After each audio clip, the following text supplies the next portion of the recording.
ठीक है, सब बैठ जाओ और सब बैठ जाओ। इधर जब हम ऐसे खड़े तो क्या नॉर्मल इस रॉड की डायरेक्शन में, नॉर्मल रॉड की डायरेक्शन में। जब हम कदम आगे बढ़ा रहे हैं तो क्या नॉर्मल इंक्लाइन हुआ, और वर्टिकल से क्या कुछ थीटा एंगल पर इंक्लाइन हुआ। फ्रिक्शन के लिए कौन जिम्मेदार होगा, ये वाला नॉर्मल या नॉर्मल का वर्टिकल कंपोनेंट? नॉर्मल का वर्टिकल कंपोनेंट। ऊपर क्या n cos थीटा है? Yes sir. फ्रिक्शन क्या आगे लगेगा? Yes sir. अरे लगेगा ना।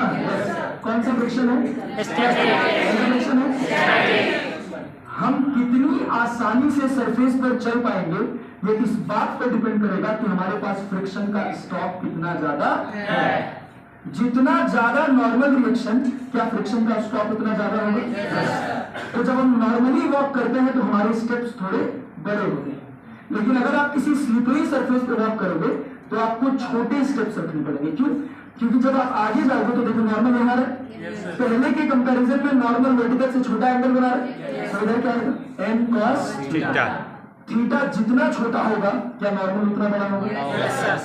क्या फ्रिक्शन का स्टॉक हमारे पास बढ़ जाएगा? Yes sir. रिक्वायरमेंट और स्टॉक की बात समझते हैं? Yes sir. स्टॉक है म्यू इनटू n, और रिक्वायरमेंट है कि हमको सरफेस पर चलने के लिए कितना फोर्स लगाना पड़ रहा है, कितना फ्रिक्शन आगे लग रहा है। तो जितना ज्यादा स्टॉक होगा हम उतनी आसानी से चल पाएंगे। अब स्लिपरी सरफेस है, क्या फ्रिक्शन जो स्टैटिक फ्रिक्शन आएगा स्लिपरी सरफेस पर उसकी वैल्यू कम हो जाएगी। और आप बड़ा अगर कदम निकालोगे तो क्या नॉर्मल उधर जा रहा है?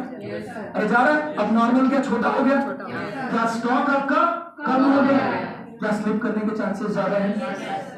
बात समझ आ रही है? यस। तो इसी वजह से जब भी हम वॉक करते हैं, ठीक है,